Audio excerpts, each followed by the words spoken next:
Olá, bom dia a todos. É um prazer estar neste evento, participando aí desse evento da CCBC. Como o Alôcio comentou, eu vou tratar dos contratos cíveis. Farei um breve sumário a respeito dos atos normativos relevantes nesse contexto de Covid-19.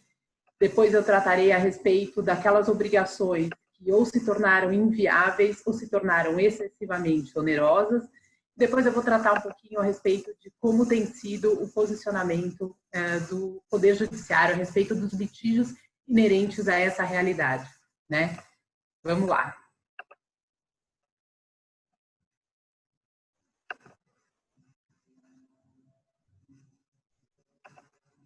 Tentando passar aqui o... Muito bem. Inicialmente houve a Lei Federal 13.979, que foi a lei que instituiu a possibilidade da administração pública implementar o lockdown, a quarentena, isolamento. Inclusive com a possibilidade de inviabilizar algumas atividades, como a gente assistiu, por exemplo, em relação aos eventos, né? Posteriormente, sobreveio o decreto que definiu quais seriam as atividades tidas como essenciais. Esse decreto foi alterado, foi emendado algumas vezes e ele também conta com alguns ajustes no bojo estadual e municipal. Houve ainda diversos atos normativos de estados e municípios, regrando a duração e a extensão da quarentena. A gente assistiu aí, inclusive, uma verdadeira batalha entre estados, municípios e a própria União Federal. E, recentemente, agora, dia 12 de junho, foi sancionada a lei que trata do regime jurídico emergencial, que, para efeitos específicos de contratos, suspendeu os prazos prescricionais e decadenciais do período de 12/6 de 2020 a 30/10 de 2020. Estou aqui apanhando um pouquinho dos slides. Vamos lá. Muito bem. Dentro dessa realidade em que a gente tem atividades que foram proibidas, atividades que estão sendo exercidas com uma série de restrições, inclusive em relação aos seus empregados, como o Alôcio acabou de colocar, e as atividades que são tidas como essenciais, e por isso, quizá, estejam até mais aquecidas, a realidade nos coloca dentro de um ponto de que há diversas obrigações cujo cumprimento se tornou inviável ou ele se tornou excessivamente oneroso. Para as hipóteses de cumprimento inviável, é o caso clássico do que a gente chama de força maior ou caso fortuito. Ele vem regrado no artigo 393 do Código Civil e ele diz que constitui o caso fortuito ou a força maior, verifica-se no fato necessário cujos efeitos não era possível evitar ou impedir. Não se tem dúvida hoje de que a pandemia é sim um caso de força maior. Se isso é capaz de liberar o devedor de uma responsabilidade, isso obrigatoriamente deve ser analisado dentro do caso a caso, e é o que eu vou tratar no próximo slide. Entretanto, na eventualidade desse fato necessário efetivamente inviabilizar o cumprimento da obrigação, o Código Civil traz a possibilidade de se extinguir, ou seja, de se rescindir o contrato sem que nasça para o devedor, para aquele que foi obstado de cumprir a obrigação, qualquer responsabilidade. O que a gente tem recebido aqui muito de questionamento é que, nos termos do 478 do Código Civil, sempre quando se fala nessa questão da onerosidade excessiva a ponto de obstar o cumprimento da obrigação, se considera que alguém teria tido uma extrema vantagem em detrimento daquele que está carregando o ônus adicional. Essa questão tem sido mitigada, ela já era discutida anteriormente ao Covid-19, há diversos doutrinadores que entendem que essa extrema vantagem não é um requisito necessário para que esteja diante de uma onerosidade excessiva, de uma força maior que viabiliza essa resolução. Entretanto, o que a gente tem visto nos tribunais particularmente em relação a esse ponto, é reconhecer que num contexto de Covid-19, ninguém tem vantagem. O que se discute aqui é, em última análise, a divisão dos prejuízos. Inviabilizar que apenas uma das partes fique com toda a carga decorrente dessa realidade de Covid-19. Então, um ponto, eu vou trazer aqui quais são os cuidados que a empresa deve avaliar, obviamente, se ela está invocando a força maior ou se ela tem um contratante ou um contratado invocando esse motivo para o descumprimento da avença.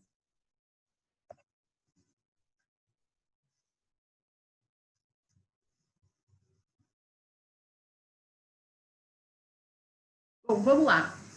O que a gente tem enxergado? Que um mesmo fator, um mesmo evento, pode ser para um determinado contrato considerado uma força maior e para outro não. E a casuística ela é determinante nessa definição. Então, o primeiro ponto que a gente sempre convida os clientes a analisarem é se, no contrato, as partes se responsabilizaram pelos efeitos da força maior. Por quê? Porque, embora o Código Civil diga que a parte não responde pelos eventos, pelo descumprimento da obrigação em razão da força maior, ele coloca uma ressalva, exceto se a parte tiver assim se obrigado no contrato.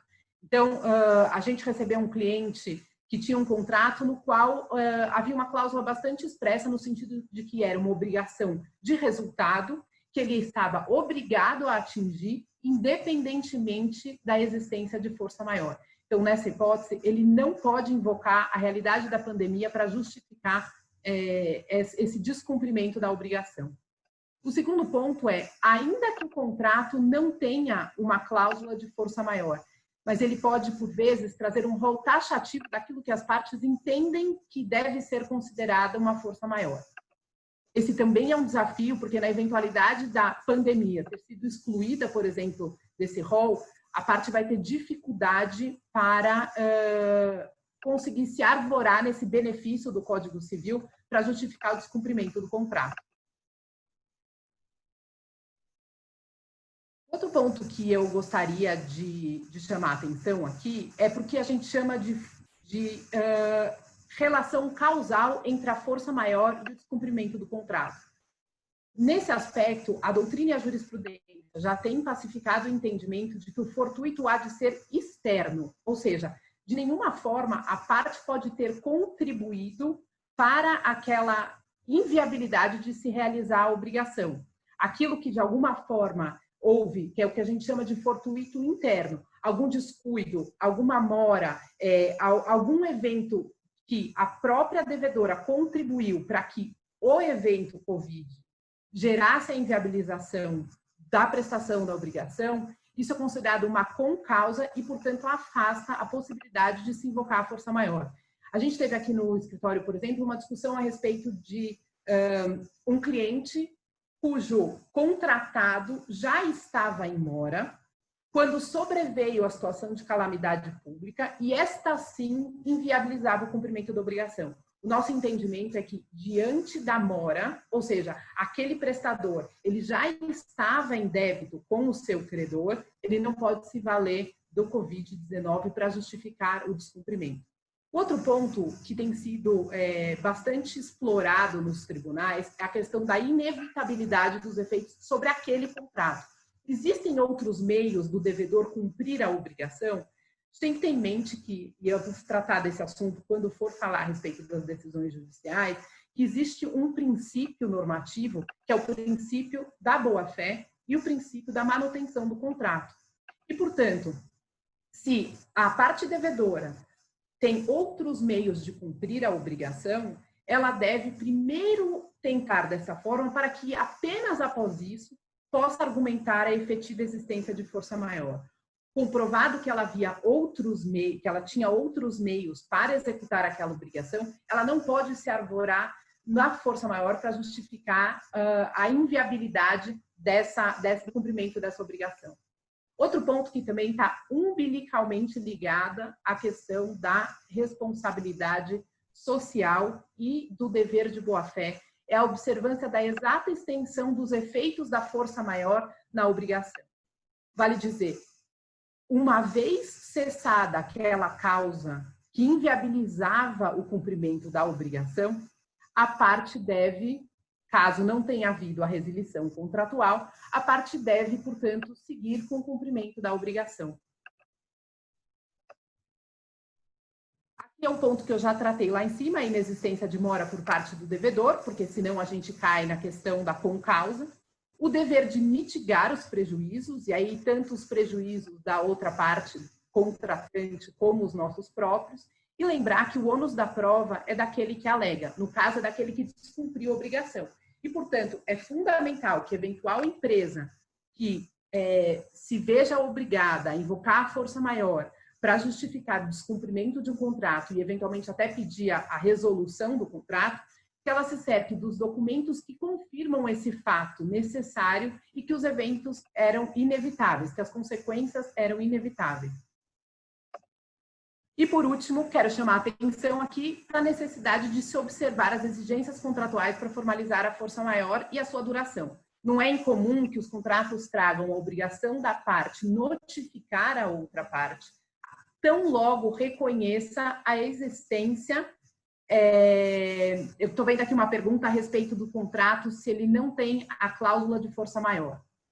Se o contrato não tem a cláusula de força maior, aplica-se o Código Civil. E o Código Civil diz: se a parte não se obrigou para um evento de força maior, a inadimplência da obrigação em razão deste evento retira dela a responsabilidade. Então, em outras palavras, o silêncio do contrato permite que a parte invoque a força maior como um motivo para ou resolução ou revisão do contrato, ou para justificar o descumprimento daquela avença definitiva ou temporariamente, sem que isso gere a responsabilidade.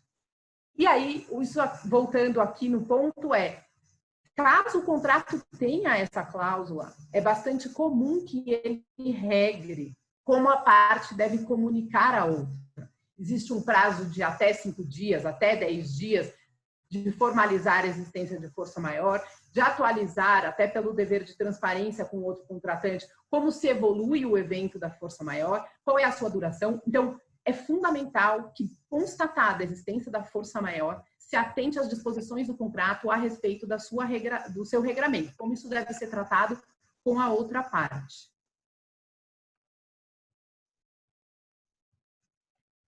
Pode acontecer de que, ao invés da obrigação se tornar inviável, ela se tornar excessivamente onerosa.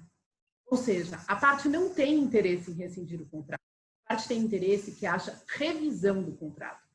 O tema se tornou bastante acalorado, sobretudo para os shopping centers, né? Eles tiveram aí as suas atividades obstadas por um período relevante. Agora, ainda que muitas cidades tenham retomado e permitido a retomada aí da atividade, ainda é dentro de um lapso temporal muito curto, 4 horas por dia, e os lojistas se viram, durante um período, obstados de fazer sua venda e obrigados a pagar o aluguel, e agora com uma possibilidade de venda por um período menor. Esse tema foi trazido reiteradas vezes para o tribunal, e aí o que a gente viu foi exatamente os juízes fazerem esse balanceamento de qual seria o quantum adequado para a revisão temporária daquela locação. Então, se reconheceu que havia a superveniência de um acontecimento imprevisível, a pandemia, a alteração da base econômica objetiva do contrato e a onerosidade excessiva. Aqui, nesse aspecto da onerosidade excessiva, novamente o que se viu obviamente que a situação, no exemplo que eu dei do shopping, é também de toda desfavorável para o shopping. Porém, haveria que existir, naquela situação, um rateio dos prejuízos, porque existe a função social do contrato, existe a pretensão do restabelecimento do equilíbrio original da avença, de forma que essa situação extraordinária não seja carregada exclusivamente por uma das partes. Existe a boa-fé e a ideia do compartilhamento dos prejuízos. Existe aqui uma pergunta dizendo que no ambiente acadêmico, medidas estão sendo adotadas para mitigar as consequências da pandemia. Um exemplo disso é a adoção de AED como regra no período de pandemia, com extensão até o final do próximo semestre. Como prevenir, no entanto, a responsabilidade da IS nas atividades que exigem presença nos laboratórios? Pois a questão a respeito da mitigação das responsabilidades, o que a gente tem enxergado dentro dos tribunais e que eu acho que é o que deve permear aqui sempre a relação contratual? A boa-fé, a cedência recíproca, o ajuste a respeito dessas obrigações, a existência de dispositivos contratuais que deixem claros as obrigações e os riscos de cada parte, né? Entrando aqui especificamente no que a gente tem assistido no judiciário, em primeiro lugar, citei aqui como exemplo um provimento do Tribunal de Justiça que criou a possibilidade de conciliação e mediação pré-processuais para disputas empresariais decorrentes do Covid-19. Isso foi uma providência do TJ São Paulo, também replicada por diversos outros tribunais, e a condição, essas mediações têm sido conduzidas por juízes, e a condição é que sejam geradores de empregos, que circulem bens e serviços, porque, obviamente, a pretensão, não se tem dúvida de que a Covid-19 vai gerar impactos, já está gerando impactos para diversos segmentos, se não todos os segmentos da economia. E, portanto, o Poder Judiciário tem se enxergado aí como um instrumento de contribuição, como um instrumento de organização desses conflitos, justamente para evitar. E nós aqui do escritório, o que a gente tem enxergado é efetivamente a existência dessa intenção entre as empresas de reconhecer que é um momento extraordinário, que é uma situação temporária e tentar resolver as questões de forma extrajudicial. O que mais que o judiciário tem mostrado? Ele tem mostrado a questão da intolerância ao oportunismo. A realidade do coronavírus e seus impactos são inegáveis, mas isso por si só não garante a revisão ou a resolução do contrato. Aquele que invoca essa condição para se desincumbir de uma obrigação, ele tem que provar que estão presentes todos os requisitos que eu mencionei anteriormente.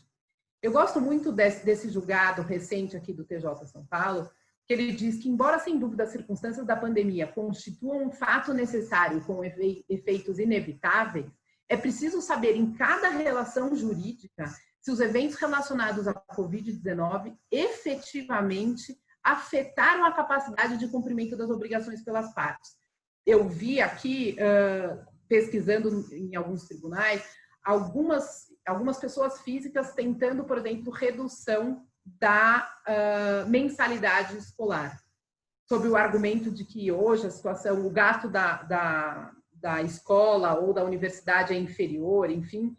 Dos casos que eu analisei, eu não encontrei nenhuma deferindo essa redução da mensalidade, por exemplo, justamente sob o argumento de que, do outro lado, a parte não teria conseguido comprovar que ela deixou de ter condições de pagar aquilo. E, de uma certa forma, as escolas e universidades estavam tendo despesas adicionais com essa criação de uma plataforma ou de todos os mecanismos necessários para viabilizar a aula online. São diversos os exemplos a respeito da boa-fé em situações como esse. A aplicação dos princípios da boa-fé e dos deveres de solidariedade e cooperação. É a preservação do contrato e o rateio dos prejuízos que tem permeado a análise do caso a caso. E, por fim, o que a gente tem visto é, mesmo em situações em que houve o deferimento do despejo, a ordem tem sido suspender o despejo para se evitar colocar pessoas e coisas na rua no contexto de quarentena.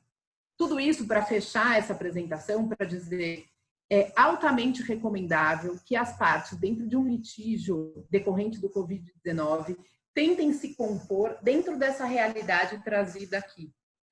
Isso é o esperado de uma sociedade dentro de uma realidade como essa, em que haja o reconhecimento de que é um contexto em que ninguém ganha.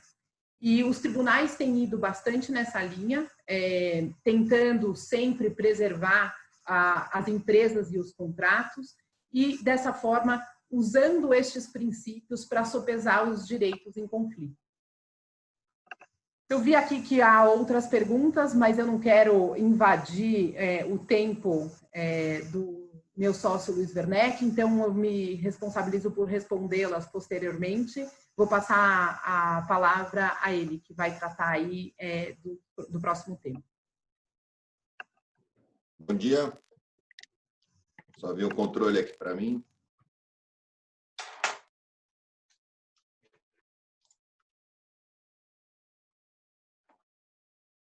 Bom, para quem não me conhece, eu sou o Werneck, sou um dos sócios aqui do escritório responsável pela área de contratos e o sócio responsável pela área de legal marketing, né? Então, uma área um pouco diferente. A nossa ideia aqui, André, já explorou bastante essa questão dos contratos, então eu não quero chover no molhado, então a ideia é trazer um pouquinho de caso prático e o que a gente tem feito aqui nos contratos, nas negociações. De fato, acho que todas as relações contratuais, de alguma forma, serão afetadas nesse momento da pandemia, mais ou menos, algumas até beneficamente, algumas empresas aqui, a gente tem visto alguns clientes do escritório que têm se sobressaído, têm tido aumento nas suas demandas em razão da característica dos seus produtos, e outras vão sofrer com essa questão, né? Vão perder rendimentos, vão perder faturamentos, às vezes não vão poder exercer suas atividades. Então, todo mundo vai ser afetado. Agora, que nem a Andréa bem colocou, não é preto no branco, não existe uma regra. É oneroso, força maior, não é bem assim. O judiciário também tem interpretado a coisa na vírgula. Então, um dos pontos que a gente tem que pensar era imprevisto de fato, né? Esse evento que aconteceu aqui para a minha atividade. Ele ficou oneroso, o meu contrato, ele inviabilizou a minha atividade, ou seja, essa pandemia ela trouxe todos esses efeitos que justificassem aqui uma rescisão, uma revisão do meu contrato, e a gente para ver a realidade do que tem acontecido, né? Determinação do shopping center é justa a revisão do contrato de locação, né? Então, tem se entendido que sim, as negociações têm sido nesse sentido, suspende-se ali a locação, mas muitas vezes não se suspende os acessórios, como o pagamento de condomínio, uma vez você tem que ter a segurança lá, condomínio, a eletricidade, que você é obrigado a manter a energia, geladeiras funcionando, equipamentos de segurança funcionando, então você não consegue se livrar de todos os ônus, mas a locação em si tem se discutido. Variação cambial. Ela é inesperada nesse país, ou seja, a gente, por conta da pandemia, o dólar estourou, o euro estourou, foram patamares aqui, pelo menos a minha geração, enquanto adulto, nunca enfrentei dólar e câmbio nesse valor, mas isso não é esperado. Nós tivemos lá atrás, na época do Collor, quando ele fez aqueles financiamentos de veículos pautados em dólar, houve uma variação e uma super discussão. Então, isso é uma realidade do Brasil. A variação cambial é uma realidade do Brasil e o judiciário já tem se posicionado no sentido de que isso não seria inesperado, de que isso daí não pode ser legado como força maior. Então, todas as questões a gente vai ter que analisar caso a caso aqui e somando os argumentos sempre para tentar. Como a André bem colocou, a gente precisa fundamentar, a gente precisa comprovar o nosso pleito aqui para poder alegar essa imprevisão, essa onerosidade. Segmento de abastecimento foi mantido. A diminuição da demanda vai justificar uma revisão do preço? Atividade mantida remotamente home office, escritório de advocacia, agência de publicidade, bancos e também pessoal de fundos, eles têm estruturado suas empresas e todos estão trabalhando home office. Lógico, uma demanda menor, reduzida, porque o mercado contraiu muito, mas justifica aqui a revisão, eles estão com o imóvel dele vazio. Cabe ou não cabe essa revisão? Então, são questões que a gente vai ter que sempre analisar no detalhe. Trazendo um pouquinho aqui do que o tribunal tem feito, que o tribunal tem decidido, esse caso aqui é um caso interessante, né? Uma empresa ela foi ao Safra, buscou ali um capital de giro de R$ 1.662.000. Eram divididos em duas garantias, a garantia deles, nesse caso, eram os recebíveis de cartão de crédito que eles tinham, os cartões de alimentação e tudo mais. Com a crise, ele entrou com um pedido para suspender temporariamente o pagamento das prestações ajustadas naquele período, né? E que fosse liberado suas garantias. Ele precisava daquele giro do cartão de crédito, ele precisava daquele giro que estava em posse do banco para garantir o pagamento, para se manter durante esse período que a atividade dele estava aqui prejudicada e inviabilizada. E é interessante aqui a decisão. A liminar ela foi totalmente deferida, né? A decisão entendeu o judiciário que a requerente não tinha como prever o advento da pandemia que atingia a sua atividade econômica, e no momento desse, o Estado deve atuar para fim de equilibrar as relações jurídicas, ou seja, muito do que o André falou, o judiciário tem se posicionado no sentido do perde-perde. Se uma parte vai perder, a outra também vai perder. Não adianta você querer exercer todos os seus direitos e você vai desequilibrar a relação no momento em que a gente precisa de equilíbrio, no momento em que a gente precisa de uma sociedade mais forte, mais colaborativa, né? Outro caso interessante aqui é um caso em que a União entrou contra uma empresa pedindo aqui uma liminar para forçar a entrega de insumos odontológicos, objetos de um contrato de licitação e tudo. E a empresa alegou que ela não tinha como fornecer esse produto, por conta da pandemia, todos os insumos subiram os valores, o frete subiu o valor, ela estava com dificuldade de ter pessoal, ela estava com dificuldade de ingressos em cidades, um monte de questão. E aqui foi interessante, porque a liminar foi indeferida para o Estado, que normalmente são os contratos mais fortes, né? A gente trabalhar com o Estado é sempre mais difícil, e alegou-se ali que não há que se exigir, né, uma obrigação que torne excessivamente onerosa a contratada neste momento, e ainda mais que naquele caso ela mostrou que aquele insumo não era de necessidade premente nesse momento. Eram para tratamentos odontológicos, no momento em que as pessoas foram determinadas a ficar em casa. Então, qual que é a necessidade desse insumo? O que isso ia afetar a ausência dele no Estado? Então, todas essas coisas foram avaliadas. E o interessante aqui na decisão é que ele fala que não há de se falar em cumprimento forçado de obrigação, pois, além de financeiramente desproporcional, a imposição de multa pode acabar encerrando a atividade da empresa. Quem trabalha com contratos do governo sabe que as multas são bastante severas, são bastante altas, e com isso a gente fica aqui no risco de quebrar a nossa atividade. Então, o judiciário ele tem sido sensível a essas questões nas suas decisões. Aqui é um outro caso interessante, uma pessoa ela comprou um negócio de uma outra pessoa e parcelou em 25 parcelas. Novamente veio aqui a pandemia, qual foi o pedido dela aqui? O pedido dela foi de que, olha, eu quero que as minhas parcelas sejam diferidas, jogue-se as parcelas aqui de abril, maio e junho para frente, e que nesse momento não se cobre aqui encargos de multa, encargos moratórios ou multa e não me leve a protesto, né? Aí a decisão aqui do judiciário foi no mesmo sentido daquelas que a gente já conversado, que desculpa, a decisão de primeira instância aqui foi interessante que ela determinou que a simples suspensão da atividade, ainda que de forma não voluntária, não seria fundamental para você ter a moratória de uma obrigação certa e determinada ali nesse caso. E com isso ela rejeitou o pedido. A pessoa agravou, aí sim o tribunal recorreu e reconheceu que isso era uma teoria da imprevisão, ela se aplicava ao caso, que é uma situação excepcional, que era impossível ser previsto pelas partes, e com isso ela autorizou jogar as parcelas para o final, lógico, aplicar-se os juros e correções ali, mas não vai ter multa, não vai ter a multa de mora, no caso, e não vai ter o direito a protesto nesse caso. Mas para vocês verem como a questão não é só preto no branco, nós temos um outro caso aqui interessante. Esse aqui envolvia duas empresas bastante grandes, né? Era uma empresa de uma concessionária bastante expressiva, com um volume bastante grande. E como todo mundo sabe, as concessionárias elas não encerraram 100% a sua atividade. As partes de oficina, manutenção, elas foram mantidas, o que permite um certo giro, o que permite uma certa atividade para a empresa. As montadoras fizeram vendas online, ou seja, os carros eram entregues nas casas das pessoas, os concessionários participavam desse processo, então ainda existia uma atividade deles. Então, nesse caso aqui, foi interessante que ele pediu para não pagar mais os aluguéis, alegando a força maior, nesse caso. Eu não estou conseguindo ver o finzinho da tela aqui, mas neste caso aqui não ficou comprovado que há um prejuízo. Ele não conseguiu demonstrar que ele não tinha meios, porque ele tinha parte da atividade funcionando. Então, neste caso aqui, o judiciário não acolheu o pedido e determinou que ele mantenha o pagamento. Tá? No caso aqui, antes da gente entrar um pouquinho no mérito do que a gente tem feito, tem um caso interessante, com base no que a Andrea falou, dividir com vocês. Tem um cliente nosso aqui que nos ligou, e ele tem um evento programado para novembro, já contratado há um bom tempo, de um valor substancial, ele está patrocinando um evento. E ele já veio e notificou a parte contratada falando força de maior. Então, olha, vamos rescindir o contrato, força maior, eu não vou poder fazer o evento. E outra parte de pronto respondeu, mas como força maior? Nós ainda estamos em julho. Como você tem certeza que até novembro eu não vou conseguir realizar o evento? Eu vou realizar o evento.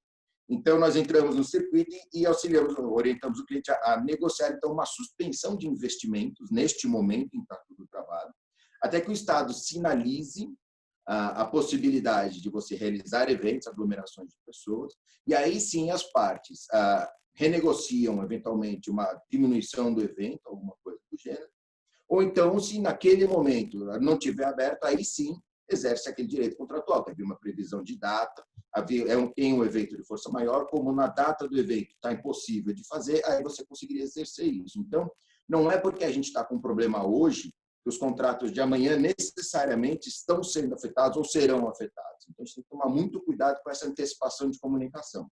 Eu acho que é muito importante, que o André bem colocou, a gente negociar, mas não vamos partir de cara já para rescisão. Vamos entender a outra parte, vamos colocar de boa fé, de forma estruturada, argumentos para demonstrar o nosso receio daquilo, tentar, de certa forma, impedir investimentos, né, para que depois não se alegue perdas e danos do outro lado, para que a gente possa, durante esse período, ver o que vai acontecer, e na medida em que vão chegando os eventos ou vão chegando as necessidades de investimento, se discute se isso vai seguir para frente ou não. Tá?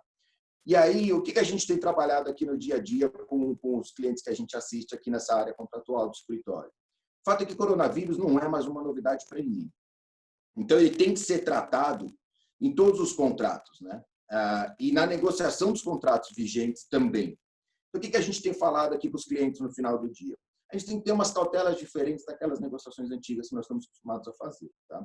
Tipificar o evento de pandemia e detalhar seus reflexos no objeto do contrato. Muitos contratos, a gente sabe que a depender do que for, de como evoluir a pandemia, ou seja, se houver uma segunda fase de contaminação, com mais gente ficando dentro de casa, alguns negócios vão ser mais afetados, aqueles que começaram a sentir um retorno vão voltar para uma retração, eles precisam, de certa forma, tipificar esses eventos lá dentro para justificar um não fornecimento, para justificar uma rescisão do contrato naquele momento, para justificar, de repente, um aumento do preço ou alguma questão do gênero.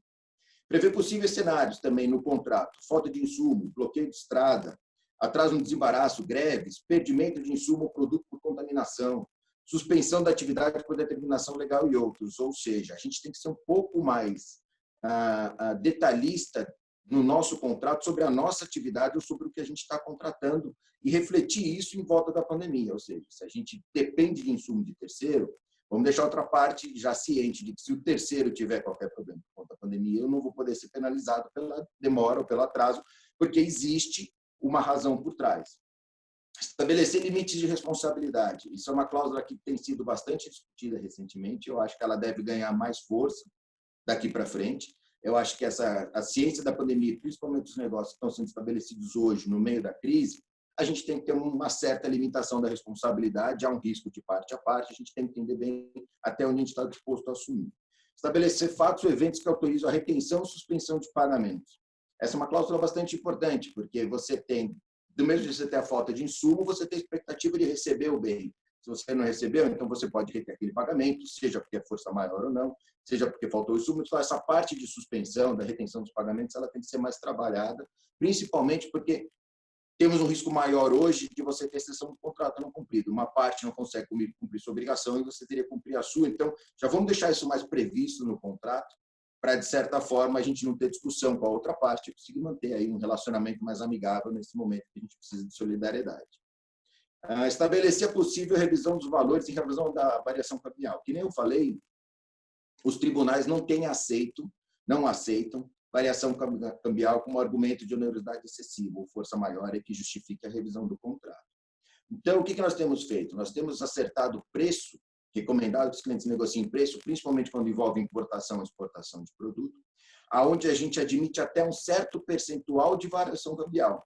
Acima daquele percentual, necessariamente o preço é alterado ou o preço é reduzido, a depender do contrato que está sendo feito. Então, apesar do tribunal não aceitar, é admitido às partes, então, negociar até os limites de onde elas estão dispostas a pagar e não deixar esse câmbio, que hoje está louco e está sem controle, voando e a empresa ficar suscetível a todos esses riscos e, eventualmente, inviabilizar a sua atividade por conta de uma variação cambial aí brutal que a gente sofreu. Estabelecer que possibilidade de revisão de volumes, eu acho que, nesse momento, a gente não deve assumir contratos de volumes fixos. Eu acho que os volumes eles têm que ser variáveis. Eu acho que a gente pode colocar no contrato racionais de comunicação, com brevidade, para outra parte também se preparar e poder fornecer. Mas aqueles contratos hoje com volumes grandes, volumes certos e de longo prazo, eles vão ser muito difíceis de sustentar. Vai ser muito fácil você ter um problema por conta da pandemia, que no meio do caminho você possa ter ali um gargalo de não conseguir consumir tudo que se comprometeu ou não conseguir fornecer tudo que se comprometeu. Então, acho que esses volumes eles têm que ser tratados a curto prazo e com flexibilização, de forma que aí você tenha mais amabilidade, tanto no seu fornecimento quanto no seu consumo. Prever a possibilidade de cancelamento a qualquer tempo. Eu acho que os contratos agora de prazo determinado, eles são bastante, de certa forma, muitas empresas precisam deles, né, porque precisam dessa garantia. Mas, de outro lado, o contrato determinado traz uma série de consequências aqui para as empresas, com eventuais indenizações, investimentos. Então, isso aqui tem que ser tudo bem trabalhado. Se for determinado curtos prazos, comprometa-se com aquilo que dá para fazer. Não se comprometa a muito longe ou com uma questão muito grande, a não ser que você tenha lastro, a não ser que faça sentido, ou a não ser que a sua atividade hoje seja pungente aí, porque é uma atividade essencial, que não vai deixar de ser consumida, não vai deixar de ser solicitada nesse momento. Você consegue, então, seguir com essa questão aqui. E a questão que a gente falou aqui de evitar aqui contratação de volumes mínimos, né? Vamos sempre tentar trabalhar com demanda, com a necessidade, e aí também dando um certo conforto para a outra parte, de visar as coisas com antecedência. Então, são essas as cautelas aqui que a gente tem trabalhado um pouco no dia a dia. É um cenário novo, que nem a Andrea colocou, acho que hoje a boa-fé é um fato muito importante. Eu acho que tudo tem que ser avisado com antecedência, tudo tem que ser comunicado com antecedência. Aquela questão de estratégia de negociação, de vamos esconder um pouquinho, acho que nesse momento não é o caso. Eu acho que a gente tem uma fragilidade, alguma necessidade, já coloca na mesa, já escreve para outra parte, registra, fala, olha, estou com essa dificuldade, a pandemia está me afetando dessa forma, vamos renegociar, ou podemos ter que negociar daqui a um período, já estou te avisando com brevidade para você se preparar. Eu acho que todo esse trabalho, essa aproximação, se você eventualmente depois tiver um litígio, estiver tudo bem documentado, demonstra sua boa-fé e vai em linha com o que o judiciário tem trabalhado. As pessoas se ajudarem, de todo mundo perder um pouco, em prol da sociedade, em prol dos negócios se manterem, os empregos se manterem nesse momento. Então, eu encerro por aqui. Se tiverem dúvidas, depois a gente pode endereçar por e-mail aqui qualquer resposta. Pela adiantada hora, eu já passo, então, a palavra aqui para o meu sócio, acho que agora é o Tiago, né, que vai falar. Isso, obrigado, Werneck. Bom dia a todos.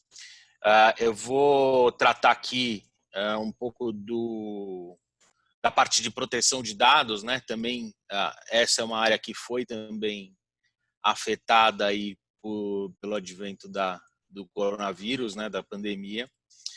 Primeiro ponto aqui com relação à entrada em vigor da lei, né?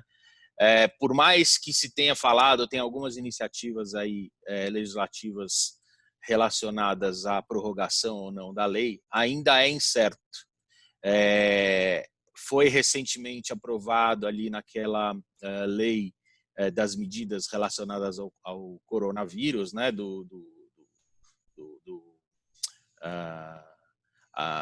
das medidas, aquele projeto de lei do Senado, ele foi aprovado, já foi sancionado pelo presidente, e ali foram prorrogadas os artigos que prevêem a aplicação das sanções administrativas, né?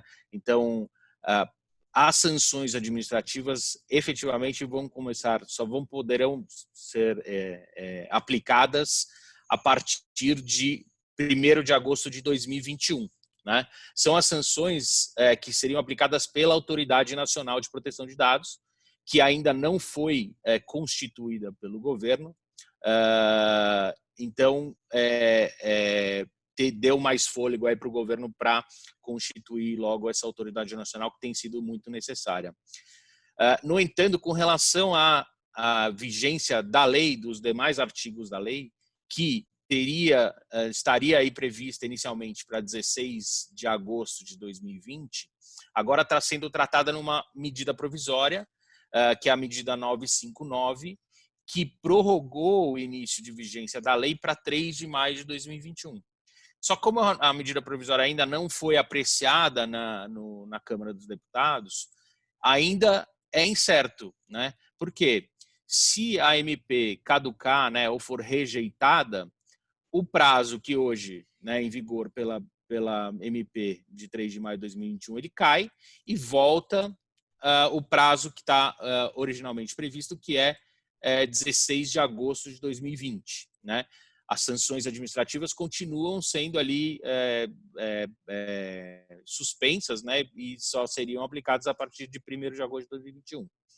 Agora, se a MP é aprovada sem alterações, aí sim a LGPD ela entraria em vigor em 3 de maio de 2021 e as sanções administrativas em 1º de agosto de 2021. Tem a terceira opção, que é a MP ser aprovada com alterações. e diversas já emendas aí propostas pelos deputados lá na Câmara são com relação ao prazo, né? Então, tem várias iniciativas, então vários prazos previstos nessas emendas. Então, ainda há essa possibilidade da MP ser aprovada com alterações, e aí a gente tem que aguardar, se isso ocorrer, para quais seriam esses prazos.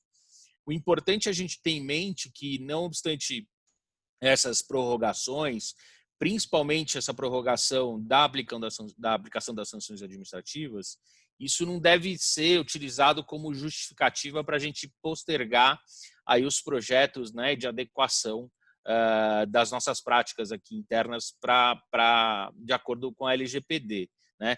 Porque os danos, eventuais danos que forem causados aí contra os titulares de dados, principalmente, eles poderão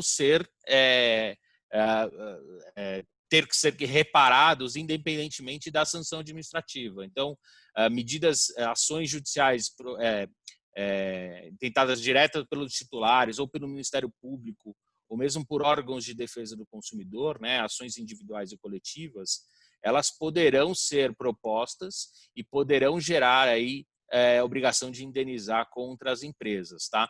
Então, o que está prorrogado com certeza são só as sanções administrativas pela autoridade nacional.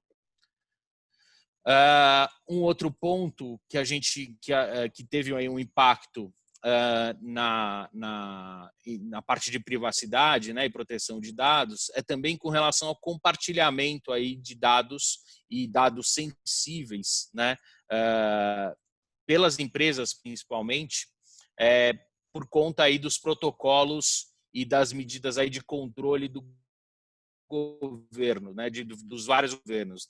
Tem algumas iniciativas aí de algumas prefeituras municipais e governos estaduais pedindo aí a troca, ao fornecimento de informações, né, para medidas de controle aí de disseminação da pandemia.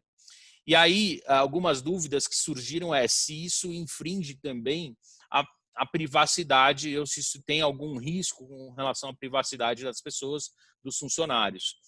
A resposta é sim. Na verdade, assim, tem um risco. O ideal é que a gente tivesse já uma autoridade nacional, assim como tem nos outros países, principalmente nos países da Europa, né, que as autoridades nacionais trouxeram alguns parâmetros, né, e alguns guias de como que esse compartilhamento de dados sensíveis relacionados a pessoas com coronavírus aí entre as empresas e o Estado, fosse feito para evitar maiores danos à privacidade das pessoas. A lei autoriza, a nossa lei aqui autoriza que isso seja feito, né? Tem lá no artigo 11 que o tratamento compartilhado, né, mesmo de dados sensíveis, para a execução de políticas públicas aí previstas em lei, né, ou para a proteção da vida ou incolumidade física das pessoas, é permitido por lei, tá? O ideal é que isso seja regulado e seja acompanhado por uma autoridade nacional, o que é o grande gargalo nosso aqui com relação a isso. E aí algumas perguntas surgiram de alguns clientes nossos, como fazer essas medidas de controle, até que o Aloche falou lá no início, né, nos planos de retomada das operações. Porque se é possível, se essas questões de você poder medir a temperatura das pessoas, não só dos funcionários, mas eventuais visitantes, prestadores de serviços, principalmente, que tiverem que adentrar a empresa, né, se é permitido, se isso tem alguma questão de infração, violação à lei de privacidade, né, à Lei Geral de Privacidade. Na verdade, é possível, sim, como a gente falou, tem lá a previsão legal. O que se recomenda é que faça isso de uma forma minimizada, ou seja, coletem os dados minimamente necessários só para fazer esse controle e de proteção aí da saúde das pessoas, principalmente das pessoas que vão interagir dentro da empresa.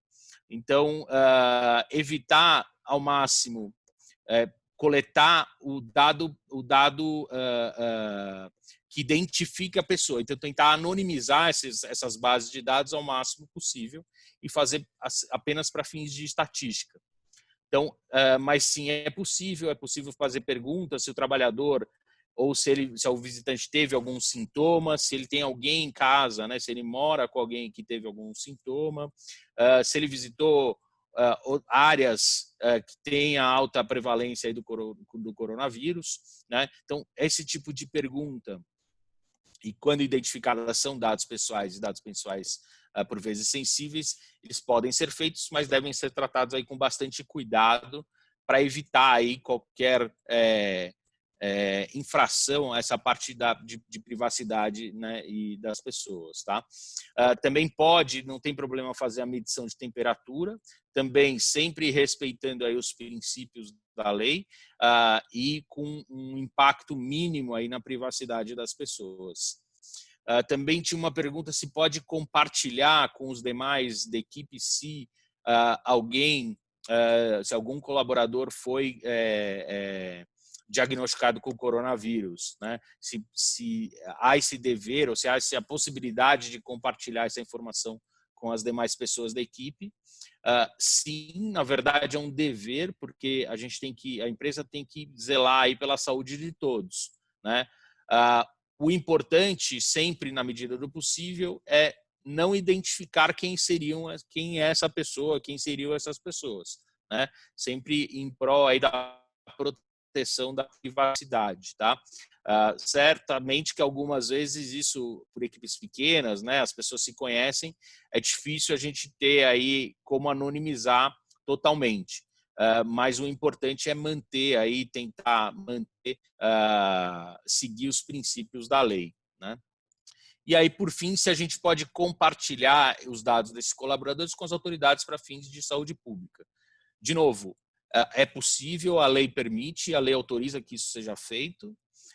O importante é sempre anonimizar. Nessas medidas, tentar anonimizar quando possível, questionar a autoridade pública quando ela solicita dados, além daqueles que a gente entenda que sejam de fato necessários para o exercício daquela função, e compartilhar só o que for estritamente necessário, tá? Também, até pelo adiantar da hora aqui, esses são os únicos pontos que eu queria comentar com vocês na parte de proteção de dados. Não vou tomar muito mais o tempo aqui, que ainda tem acho que mais 2 pessoas para falar, então eu vou passar aqui a bola agora para o Fábio Ramos. Não sei se é para o Fábio Ramos ou se é para o Ricardo Inglês, que vão falar de outros temas. Obrigado, e vou ver aqui também algumas questões, se a gente tiver para responder, vamos responder já, tá bom? Um abraço a todos. Obrigado, Tiago. Agradeço aí pela sua apresentação. Bom, pessoal, minha parte é parte que costuma ser a mais polêmica em diversas operações, mas não dessa vez. Dessa vez o tributário... Deixa eu passar aqui. Isso. O tributário não gerou muita polêmica, as medidas foram tidas pela comunidade como medidas tímidas do governo, seja em qualquer esfera, mas diante da conversa que nós tivemos com representantes do Estado no sentido lato, né, nada mais normal, tendo em vista o pacote de medidas que foi direcionado para os outros entes da federação, a baixa arrecadação, redução dramática da arrecadação. Então, não havia muito espaço para a concessão de grandes incentivos ou medidas na parte tributária. A minha ideia aqui é passar o que eu tenho de novidade de atos, né, e também trazer todas as discussões que foram objeto de consulta com os clientes e, enfim, com parceiros nossos e grupos de estudo. Como eu disse, são basicamente medidas pragmáticas, não gera nenhuma necessidade de interpretação jurídica ou raciocínio analítico da nossa parte. E a gente inicia aqui falando basicamente de comércio exterior, essas são as medidas que envolvem essas operações. Resumidamente, é um tipo de facilitação do ingresso de produtos com NCM direcionados a combate à pandemia. No que se refere aos tributos em si, somente imposto de importação e IPI tiveram uma redução, são reduções temporárias, e também se direcionam para itens médicos e equipamentos também para o combate da Covid.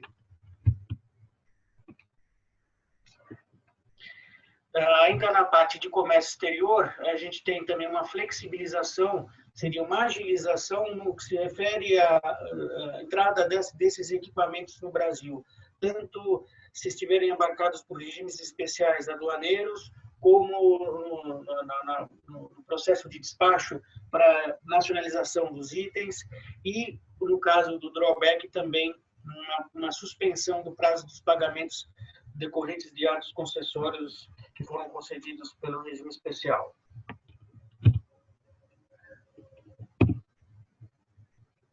Opa, aqui deu uma adiantada inadvertida.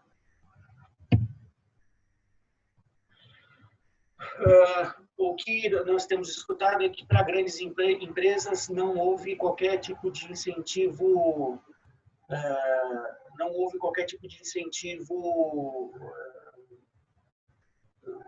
abrangente, somente para pequenas empresas, na tentativa de salvar aqueles informais ou pequenos empreendedores, para que mantivesse postos de trabalho e o negócio em dia, né, em pé. Então, o que a gente verificou, basicamente, são atos relacionados ao Simples Nacional, a prorrogação do prazo do pagamento do tributo consolidado, né, no caso do FGTS, sim, é algo interessante, porém, ele deu o pires dos outros, né? O FGTS pertence ao empregado, mas foi dada a condição de suspensão para que ele seja recolhido a posteriori.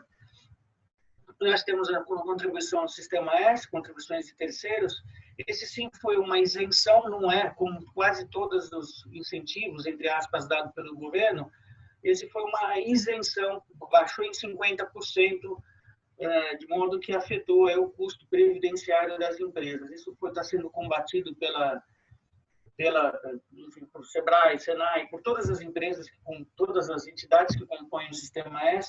Já está judicializado, mas até agora a isenção tinha até uma liminar contra a redução, mas isso já foi revogado e a redução permanece. Aqui no que importa essa portaria 12, você vê que a data dela é de 2012, todo mundo já deve ter ouvido falar dessa portaria, a portaria é muito antiga, mas gerou muita polêmica no mercado, porque a portaria previa a prorrogação do prazo de pagamento de tributos federais, e aí sem qualquer restrição, o que gerou uma grande movimentação dos contribuintes. A portaria de 2012, a portaria 12, ela tecnicamente não foi revogada, e ela se aplicava os efeitos da postergação para casos de pandemia, casos de excepcionais como o que estamos vivenciando hoje. Só que em 2012 o que ocorreu foi um desastre natural e não um desastre sanitário como nós estamos vivenciando hoje. Nós temos notícia de mais de 500 processos, inúmeros processos envolvendo esse tema, sendo que a maioria dos casos, a preponderância é por decisões desfavoráveis aos contribuintes. Alguns entraram com a parte técnica questionando a revogação ou não da portaria e a aplicabilidade para o momento atual, e outros jogando para o juiz a parte mais emocional do tema, tratando basicamente da questão de mandar a gente embora, de preservar a empresa, de preservar a fonte de riqueza, enfim. Para aqueles que se direcionaram para a parte emocional, conseguiram eliminar. Aqueles que foram para o técnico, a gente percebeu que eliminar era indeferido. Já existem algumas sentenças, mas, como eu comentei, não sem muito sucesso. Vou mudar aqui o slide.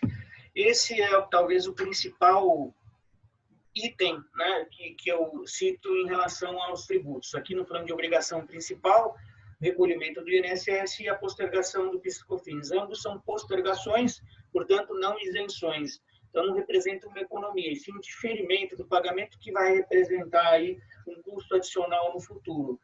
De fato, é interessante porque deixar de pagar o INSS, nós estamos falando de 20% sobre a folha de pagamento. E PIS/COFINS, nós estamos falando aí, dependendo do regime, 9,25 ou 3,65. A polêmica que envolve PIS/COFINS foi com relação aos prestadores de serviço, pois não havia previsão nas portarias que tratam do tema se havia necessidade, se havia abrangência para aqueles em que sofriam retenção pelo tomador. Algumas empresas já acabaram aceitando a não retenção, então já recebia o valor do faturamento com o valor cheio, e outras acabavam sendo questionadas pelo próprio tomador de serviço. De novidade com relação a isso é que saiu na segunda-feira uma portaria estendendo por mais um mês essa postergação. Então, o período de maio, que teria o pagamento agora em junho, pode ser postergado para o final do ano. No caso, foram 2 meses somente de incentivo, né? Então, muito pouco para que os empresários precisam. Aqui, no caso do IOF, seria para aqueles contratos de empréstimo, de mútuo, né, executados durante aí o período de abril a julho, né, reduzindo a zero essa questão. Vale, inclusive, para casos em que o contrato está em andamento. Então, vale para casos em que se remodela o próprio contrato, né, tem uma inovação. Para casos em que o contrato acabou, ele seria um novo contrato, ele teria que ter especificidades neste período.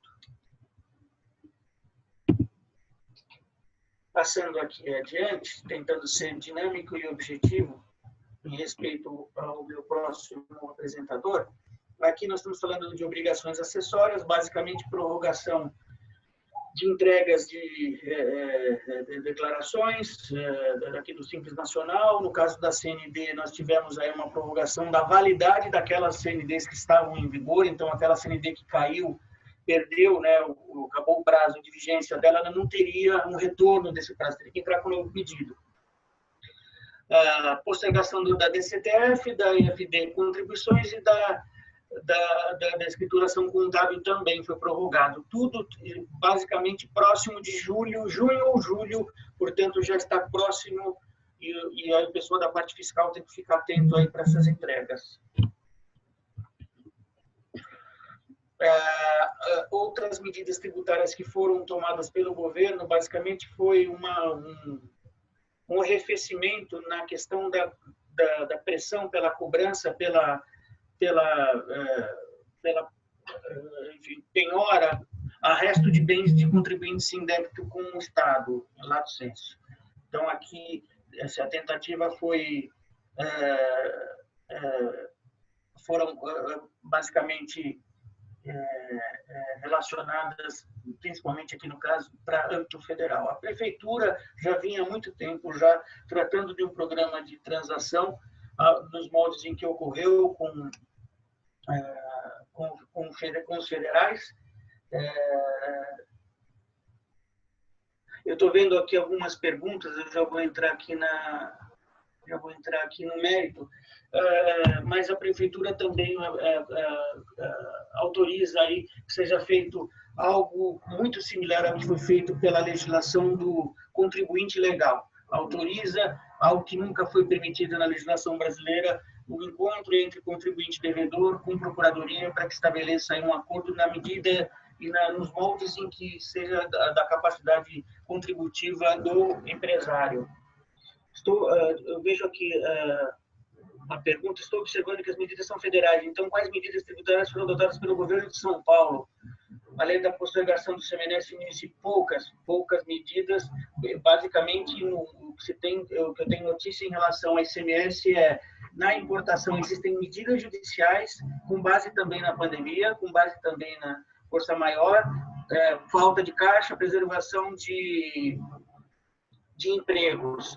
Da parte das operações internas, houve também uma tentativa de judicialização, trazendo como analogia a portaria 12. pelo que eu notei, dos casos que eu recebi, que tive notícia, não tem logrado êxito.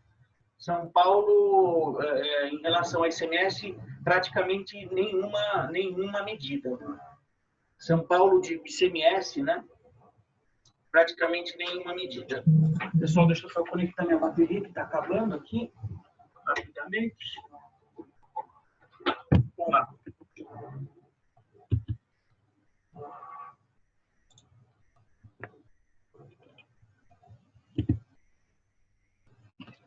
Aqui acho que deu alguma travadinha. Prorrogação dos prazos de programas de parcelamento. Aqui, Receita Federal e Procuradoria, então, débitos em aberto e aqueles inscritos em dívidas receberam aí uma autorização para que os vencimentos das parcelas daqueles planos que estão, os programas que estão em curso, sejam postergados aí para mais para o final do ano. O mesmo acontece, como eu já havia comentado, com relação ao Simples Nacional. Então, aqui nós estamos entrando na seara do parcelamento, né? E surge, então, a transação extraordinária, que é um derivado do contribuinte legal, como eu comentei. E nesse caso em específico, houve aqui nós estamos falando, de novo, nada de tributos a vencer e sim tributos vencidos, né? Então, nós estamos falando de uma possibilidade daquela empresa que está com dificuldade, já está em dívida, de se aproximar do governo federal, aqui no caso da União Federal, e por intermédio da Procuradoria, ele tentar fazer uma transação para quitar os valores em aberto. O que tem também é que ontem foi noticiado um novo refis. Na verdade, não é um novo refis, ele pegou esse nome, mas ele é muito mais amplo do que o que previsto nessa transação extraordinária. Ele ainda é considerado uma transação extraordinária, porém ele somente abarca débitos inscritos em dívida. Os débitos em aberto, aqueles que constam da conta corrente da Receita, não entram nessa nova modalidade que foi divulgada ontem. E te dá uma condição de redução de até 100% de multas e juros. E aí vale para dívida, débitos inscritos em dívida e parcelamentos, que foram desrespeitados. Ele abrange também essa situação. É importante notar que, conforme se tem a redução, se não me engano, de 40 parcelas até 85 parcelas, eu vou soltar até um alerta sobre esse assunto no decorrer do dia,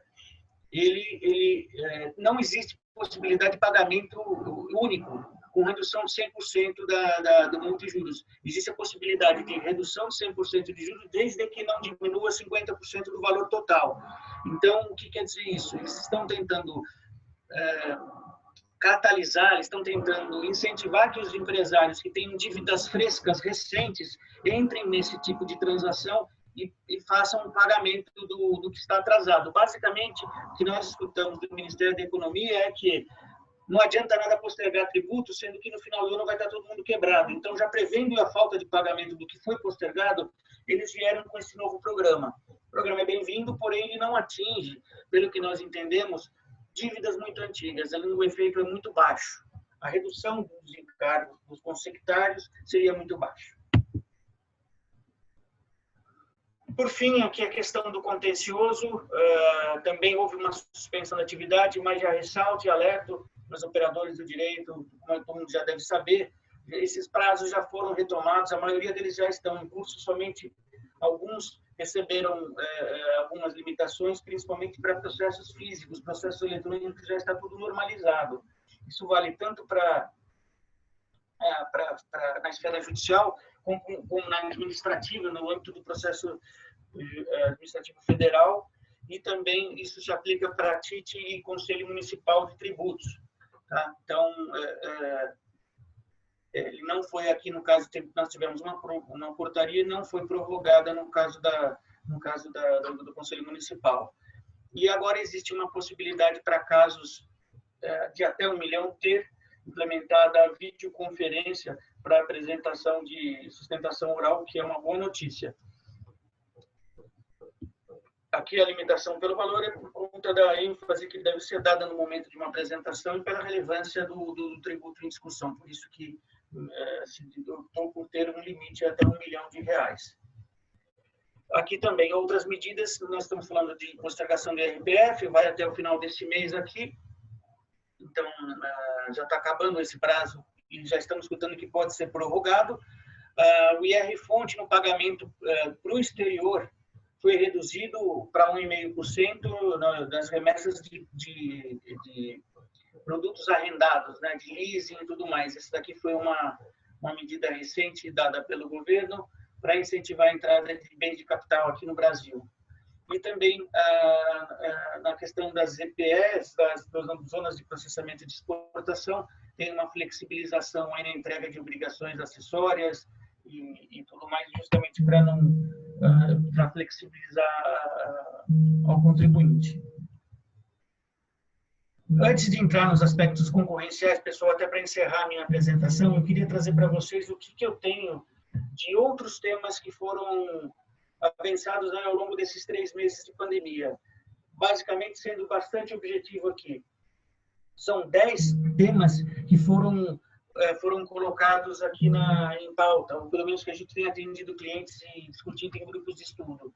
O primeiro item seria o levantamento de garantias, depósitos judiciais em processos que foram objeto aí de depósitos, né? E aí também eu me atenho a levantamento de FGTS por parte de empregados. Se jogou, lógico, a necessidade de caixa, mas isso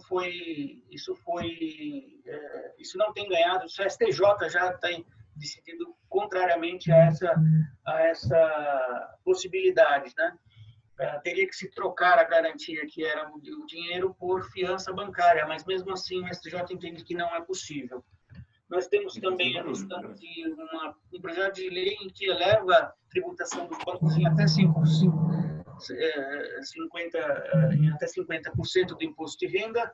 Nós temos também uma proposta do Randolfo Rodrigues do Congresso tentando tributar os dividendos, que é uma coisa que uma das únicas benesses, né, do nosso sistema tributário é ter essa flexibilidade de distribuição de dividendos sem oneração tributária.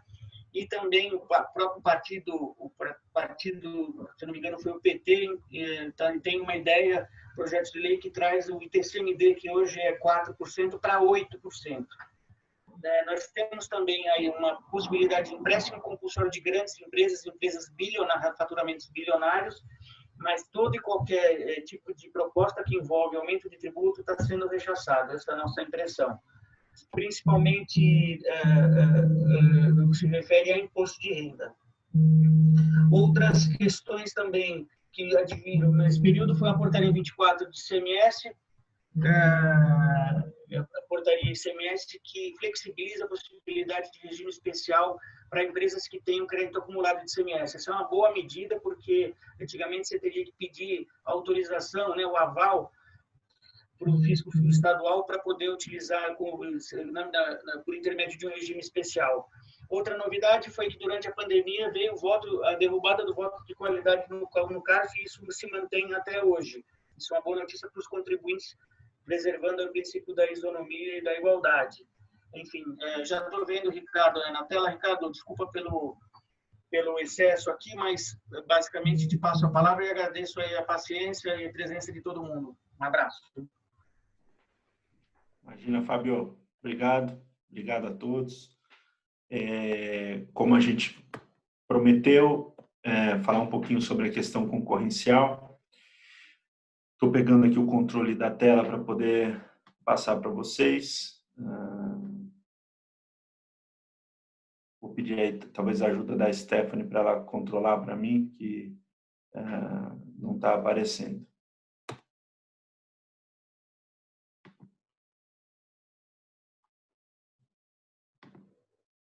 Bom, basicamente, né, acho que a gente pode falar, não tem muita novidade, não teve muito avanço, mas tiveram algumas questões muito importantes na parte concorrencial, né?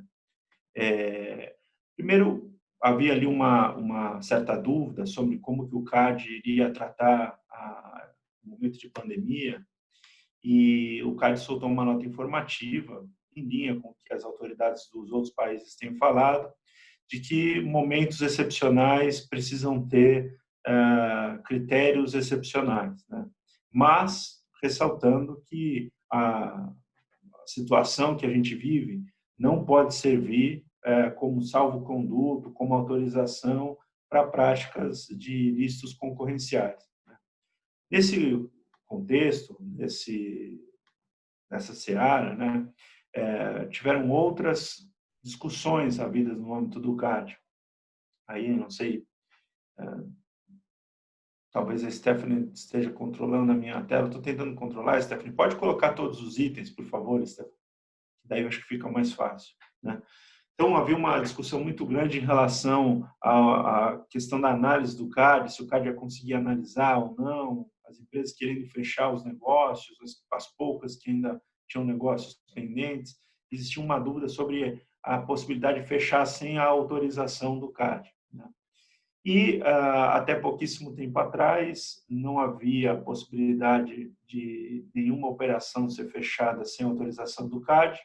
Agora, recentemente, com a conversão da MP em lei, o que ficou definido no final das contas é que alguns contratos, em condições excepcionalíssimas, então a vigência dele tem que ser limitada ao prazo do estado de calamidade, o objeto desse acordo tem que ser focado no enfrentamento da epidemia. Se não tiver essas circunstâncias, existe a grande chance do CAD não considerar isento esse tipo de contrato e, com isso, você ter que notificar normalmente, né? Mas hoje existe aí um benefício para algumas empresas que queiram fazer algum tipo de contrato excepcional, por prazo limitado, com escopo limitado, para que eles possam fazer sem a necessidade de aprovação do CAD. Naqueles casos em que a empresa tem dúvida ou que a cautela requer, as empresas têm notificado a operação para o CAD, como foi um caso recente noticiado na imprensa, envolvendo a Ambev, a Heineken, a AIP e várias outras empresas que se juntaram para colaborar com a cadeia de valor da indústria de bens de consumo, no pequeno varejo, transportadores e etc. Então, tem um programa muito interessante, mas que implicaria, como implica, de fato, a cooperação entre concorrentes, né? Agora, essa análise de cooperação de concorrentes, troca de informações, ela deve ser feita com muita cautela. Ainda merece uma análise de cada caso para que se avalie se ali tem algum benefício trazido pela nova legislação ou não, né? Existe ainda a discussão, que no começo ela foi mais aguda, né, sobre a questão dos preços abusivos, né? Muito embora a Autoridade de Defesa da Concorrência, o CAD, seja muito claro em falar que ele não é um tabelador de preços, houve uma pressão e o CAD instaurou um processo administrativo para verificar a cobrança de preços abusivos por empresas que vendiam equipamentos de proteção e cuidados, né, no início da pandemia. A chance desse processo prosperar é duvidosa, incerta, porque o discurso das autoridades é muito contrário ao controle de preços, né? É muito favorável à liberdade de mercado, mas existe o risco, e o risco é de aplicação de uma multa que pode chegar até 20% do faturamento bruto anual da empresa. E uma outra dúvida que muitas empresas têm trazido é a questão da recusa de contratar, né? Seja pelo risco financeiro, trazido pela instabilidade econômica da pandemia, seja porque você tem uma limitação de produção e você não consegue atender a todos ao mesmo tempo, começou a surgir uma série de questões sobre, bom, eu posso me recusar a atender essa demanda e atender a outra demanda, né? E isso, na maioria das vezes, com uma boa base comercial e econômica, não vai haver qualquer tipo de questionamento concorrencial. Mas quando falta base econômica e comercial para explicar essa discriminação, e quando existe ainda uma verticalização da empresa e um benefício da empresa verticalizada, aí você pode ter sim um questionamento concorrencial importante, né? Passando agora para o próximo slide, a gente vai trazer algumas outras questões que também podem ser importantes, são questões relacionadas ao compliance, né? muitas pessoas perguntam, né, da importância do compliance nesse momento, e falou-se muito em flexibilização, né? Bom, primeiro que hoje em dia tem requisição administrativa, a André chegou a tocar um pouquinho nesse assunto. Muitas empresas estão fazendo doação para entidades públicas, e existe essa tendência de uma maior comunicação entre os agentes públicos e as empresas, né? O Dória, até aqui no estado de São Paulo, tem esse grupo de WhatsApp entre executivos, tem feito videoconferências com executivos do estado, e esse contato com o governo implica em alguns cuidados, né? Porque, infelizmente, numa discussão, numa pressão, numa situação como essa, ocasiões para cometer um erro, um deslize vão acontecer, e se a pessoa não tiver o treinamento adequado, a preparação adequada e até a assistência adequada, ela pode até involuntariamente acabar cometendo um ilícito e aí colocar não só a empresa, mas ela própria, ele e o próprio executivo, em alguma situação de risco, né? A gente chama atenção para as compras emergenciais, muitas vezes feitas sem licitação. Vocês estão acompanhando a situação do Rio de Janeiro, vendo a delicadeza dessa situação. Claro que são questões que devem ser analisadas caso a caso. A gente sugere que se fortaleça bastante o Comitê de Gestão de Crise, porque esse comitê é que vai ser o ponto capilar para distribuir o conhecimento, para fazer o treinamento e para servir de amparo para os executivos que não são preparados necessariamente para ter esse tipo de interação e contato, não necessariamente com essa intensidade, né, e com essa pressão que tem hoje em dia, né? E a questão da flexibilização já foi tratada de uma forma bastante ampla em várias outras apresentações, em várias outras oportunidades. A flexibilização, ela na verdade, por um lado, ela não existe, né? O que você está fazendo hoje em dia é priorizar ações e recursos. Então, vai se falar assim, poxa, eu vou fazer treinamentos presenciais? Não, eu vou fazer investigações com entrevistas presenciais? Provavelmente não, ou provavelmente numa intensidade muito menor. Isso não é flexibilizar, isso é racionalizar, isso é saber priorizar. Não existe uma flexibilização de valores, né? O que é crime e era crime antes da pandemia, continua sendo crime agora durante a pandemia, né? O que você tem que fazer, muitas vezes, é procurar uma maior agilidade do seu departamento de compliance e tudo mais, porque hoje isso vai ser um diferencial. Primeiro, existe uma dinâmica mais complexa e, por outro lado, uma pressão maior para resultados e fechar os negócios e tudo mais. Então, eu acho que a flexibilização talvez seja na parte burocrática que os programas de compliance podem incorporar numa empresa. A parte de método, de fundo, o que é certo e o que é errado, continua certo e errado mesmo mesmo durante a pandemia, né? Não é isso que vai mudar, né? E com isso a gente passa agora para o próximo slide, que eu acho que já são as conclusões finais, para agradecer muitíssimo a oportunidade, agradecer aí a presença de vocês, o interesse de vocês. Esperamos que nessa apresentação, que embora tenha sido longa, ela foi bem departamentalizada, a gente tenha conseguido, no mínimo, chamar a atenção para pontos relevantes do momento que a gente vive e das excepcionalidades jurídicas que a pandemia está gerando. Agradecemos mais uma vez à Câmara de Comércio Brasil-Canadá pela oportunidade, pela organização, e esperamos que vocês possam participar de outras apresentações nossas no futuro. Fiquem à vontade para entrar em contato também para tirar dúvidas específicas de cada área. Então, aí os nossos dados de contato. E, mais uma vez, agradecemos. Muito obrigado.